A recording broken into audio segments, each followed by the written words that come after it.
Because he desires somebody.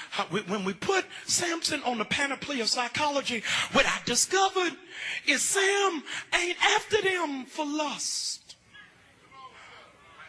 He's after them because he desires somebody to get in his head. Whew, God help me. And see, the only way they can understand him is through a physical exchange. But he ain't getting nothing out of that. He wants to know who will finally get me. God. Oh my God. Who will understand me beyond the superficial, shallow level? And if I got to give them what they want in order for me to get what I need, I'll pay the sacrifice. It ain't in the woman. Because every time he gets one, he loses her. He loses her, she's taken away, or she betrays him. God says, I am developing you through a season of rejection. Oh my God. So that you are not wedded to people, but you are married to my glory. Oh, I can't hear nobody in here. So that you finally mature to the place I don't need people to complete me.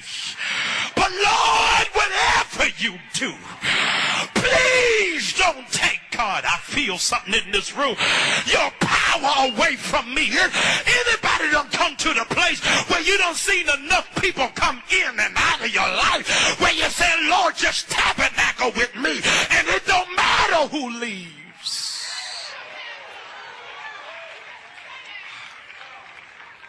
Says, I want to see who you getting your needs met from. Because when they leave, you act like your life falling apart. When they leave, you act like you depressed and you can't make it. And you don't even know you offended me. You mad they gone, but I'm still here. God, I can't hear nothing. Now, if you were going to act like that because you couldn't feel me, then I could understand it. But to know that even if your mother and father forsake you, that's the time that I'm going to lift you up. I know some of y'all can't really worship because you ain't ever been left. But anybody in here that ever done come through heartbreak and disappointment and been dished and been dumped and been divorced, but through all of that you've been delivered, you ought to just thank God his grace is still on your life.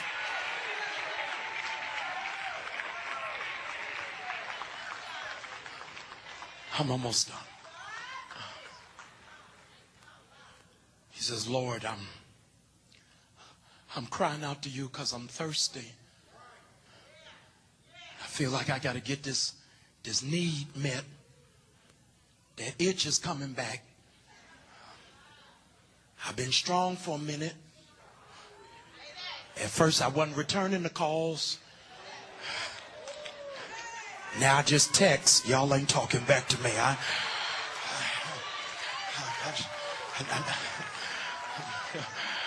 At first, it didn't bother me. I could just watch CSI Miami, Law and Order, Criminal Minds, fall off to sleep.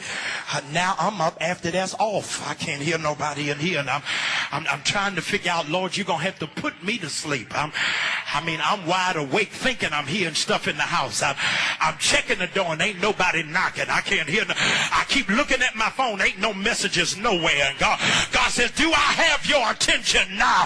Testing. Will you worship me when you got nothing else?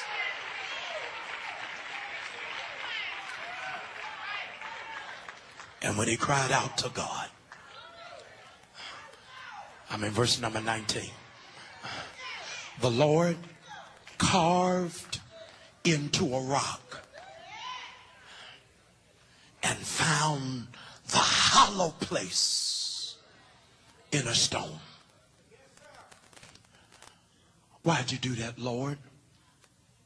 He said, I did that because I needed the worshipers on this Sunday to know your issue is not etched in stone. Oh my God. The stuff you've been dealing with for years will not have to stay with you for years. God help me in here.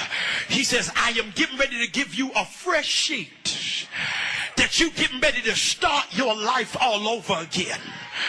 Oh my God, you know that you have grown. Watch this, when you got the desire, but you can move past it.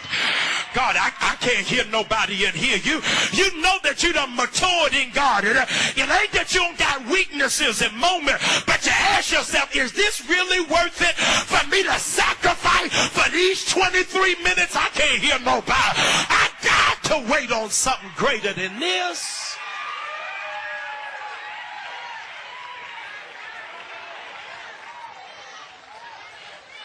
I need somebody in this room just to upset, aggravate, and unnerve the enemy. Will you just declare, my issue is not permanent? God help me. I need you to declare it with authority. My issue is not permanent. God help me. All things have passed away, and all things as of this moment are brand new. I know some of y'all, you like a false pretense in a worship because you want me to shout and tell you that your call of thirst is now over. God help me. You always gonna be thirsty, baby. And don't ask God to take the thirst because you might get married and need it. I can't hear somebody. You got to begin to pray, Lord, I need you to put it in a compartment so that at the right time, God.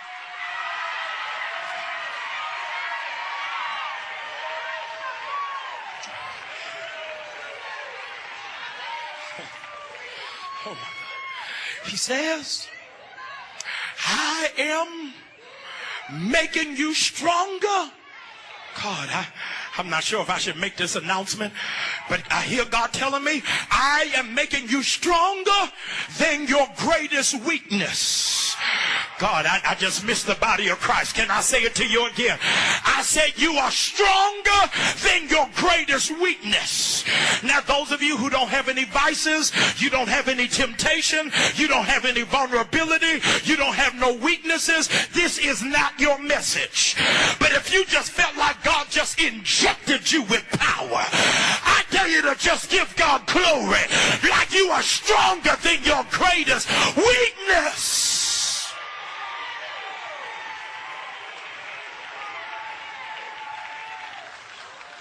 He carved out the tomb. He carved out the rock to let him know his past is not etched in stone. Hear me, I want to do my due diligence. In Jewish tradition, they only hollow out a rock to make it a tomb. Oh my God. They're hollowing out the rock because a body is going in it. Lazarus. Oh my God. I had to take you through something where you thought you were going to die. But if I didn't shut you down, God help me, the enemy would have got the best of you. Oh my God. But I came to announce to 800 worshipers, this is your Easter. God help me. Because God is getting ready. Y'all hear me before you shout. He's getting ready to resurrect you from your vice that was supposed to kill you. God help me. Y'all just missed that in here. I said whatever your weakness is, the enemy thought it was going to wipe you out. And it did for a season. But God said today is your coming out party. That when you worship me today, you coming out without your vice. Saying to God be the glory.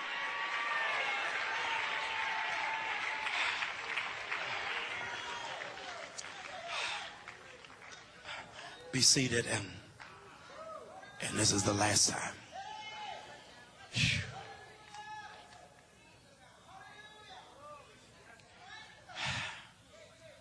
Don't